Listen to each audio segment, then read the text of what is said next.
Hello, welcome back to Bookish.Taylor. I am Taylor, and today I'm here to bring you my January wrap-up. Go ahead and dive on in.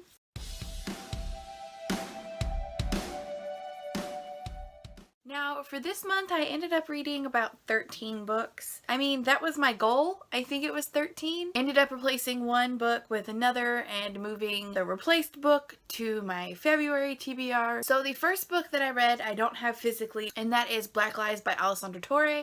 I have an entire mini review, and that's one of the books that I talk about, but I gave that a 1 out of 5 stars. The second book I finished this month is City of Bones by Cassandra Clare. I have this in my mini review as well. I gave this a 5 out of 5 stars. This is my third time reading this, and I loved it. The next two books are also in that mini review. The Sea of Monsters by Rick Riordan and The Titan's Curse by Rick Riordan. These are books 2 and 3 in the Percy Jackson and the Olympian series. I can't give too much into them. Like I said, these are books 2 and 3, but I gave these both 4 stars. And then the last book that was mentioned in my mini review is In the After by Demetria Lunetta. I gave this a 4.75 out of 5. This was my Throwback Thursday, and I love this book. Okay, so next up, I did not film for this because I did end up just getting to 10 books, and my wrap-up was right around the corner, so I'm not going to worry about it. 2 are book 4 and 5 in the Percy Jackson and the Olympian series, Battle of the Labyrinth and The Last Olympian. I really can't give too much into these because these are the ending of the series, but I thoroughly enjoyed this one. Percy and his friends are going through a labyrinth created by Daedalus, god of architecture or something like that. They had to go through this maze in order to find him. In addition to the story that's already in the underlining of the 5 books of the Percy Jackson series, I'm not going to give any more, but I gave this a 4 out of 5. And for The Last Olympian, this is the final book in the series. They are in New York trying to save New York. That's all I'm going to say about it. I gave it a 4 out of 5. The physical book that I was reading between these two is Ready Player One by Ernest Cline. I buddy read that with Chelsea at A Very Bookish Girl. I don't have it physically because I already gave it back to my brother, but I gave that a 4 out of 5. While I do feel like it's more of a 3 because there was so much going on, really info dumpy. I think the info dump was necessary in order for the story, but there was a lot of background as well that I don't think was really necessary. That being said, I did thoroughly enjoy the story. If you don't know what Ready Player One is about, it is about a teenage boy by the name of Wade Watts, and he is looking for an Easter egg that was placed in the game Oasis. This is set in 2045. The creator of this game has passed away, and he left his entire fortune in the game that he created, Oasis. And if you find this Easter egg in this game, you win his entire fortune, stake in the company, his mansions and his homes, and billions of dollars. I think it's $500 billion. So there are a lot of people who are going and looking for this Easter egg, and Wade is one of them, so it just follows him and some of the friends that he has made along the way trying to find this Easter egg. And there is this big bad company called IOI, and they are also trying to find it, but they are trying to find Easter eggs so that they can control Oasis in a negative light. And I think whereas Wade is looking for it as a way to continue and just try to keep it out of the bad guy's hands. So it was really interesting. So once again, I gave Ready Player One 4 out of 5 stars. The next physical book that I picked up, but I also read it in audiobook, started it in audiobook and finished it physically, and that's going to be Six of Crows by Leigh Bardugo. Holy shit, this book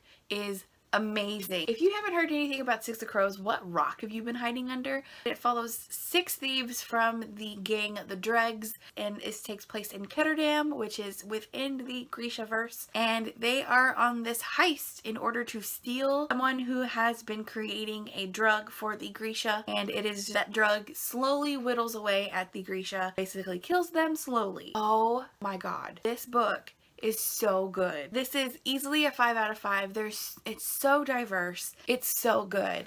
I could not stop thinking about it as I was reading it. There is a rep for autism. There is a rep for asexuality. There is a rep for an abused woman. There is rep for a gambling addict. There is rep for pansexuality. I love this so much. Everybody needs to read this. After finishing Six of Crows, I went ahead and I picked up Red Queen by Victoria AVR. I listened to this on audiobook as well as read it physically. This book, guys, this book is so good. I did not expect it to be as interesting as it is. It follows a girl by the name of Mare Barrow. She is a red blood, but she has silver powers.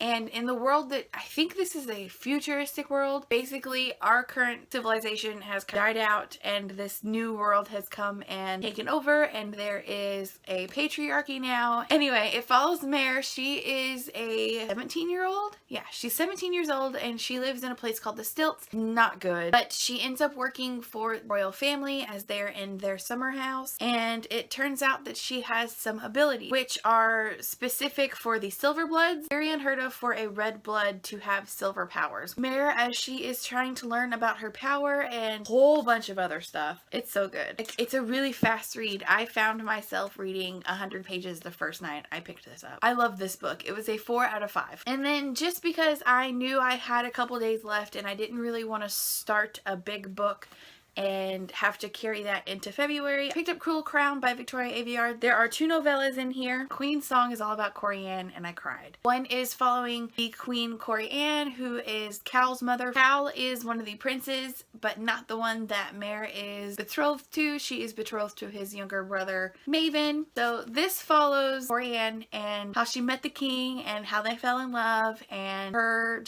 trials and tribulations. I was in Walmart shopping and I cried because I was listening to this. So quickly I got attached to Corianne. So quickly she was ripped out of my arms and I couldn't. And then the second story in here was Steel Scars. This follows Farley, who is kind of captain of the Scarlet Guard, getting in place for meeting Mare and just learning a little more of how the Scarlet Guard operates. It's really interesting. I gave this a 4 out of 5 as well. The second to last book that I read is Scythe by Neil Shusterman. This is my second time reading this. I read it, I believe, the beginning of last year. If you don't know anything about Scythe, it follows this futuristic world where they have gotten rid of death. So they call our current time, the Age of Mortality. And in the year 2042, they end up getting rid of death. There is no death in the world anymore. Everybody can basically live forever. There is a group of people called the Scythe, and they are spread throughout each region, and for every region they have a quota. What these Scythes do is kill people, or they glean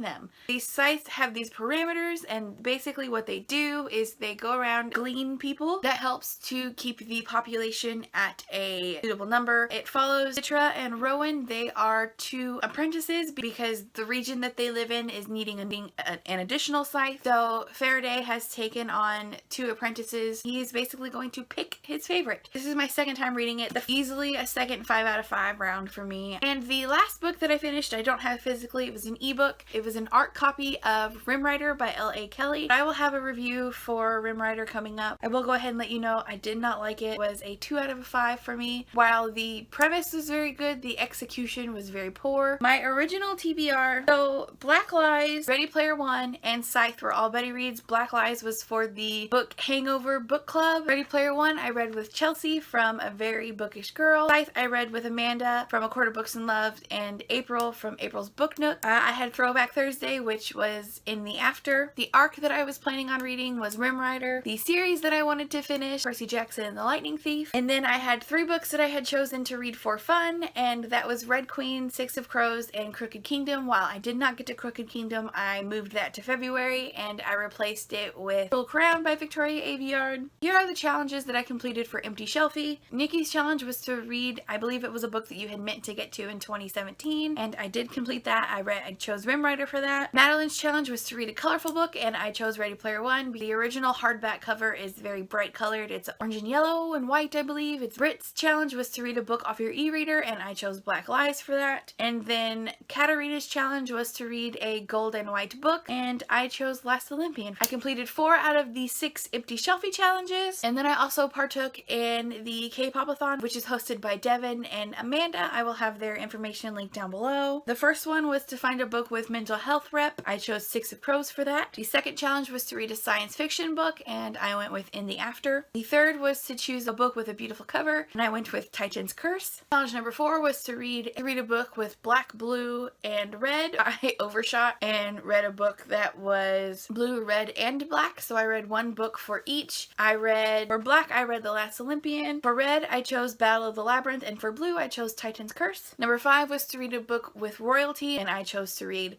Red Queen. And number 6 was to read 6 books. I met that challenge. I really enjoyed my reading month. Really enjoyed my buddy reads. I got some books that I really needed to get read. I think all of these books were already on my shelf. I think the only one that I ended up picking up and buying was Black Lies. That's gonna be it. I will have a haul and my February TBR coming up later this week as well. So thank you guys so much for joining me, and I will see you next time. Bye!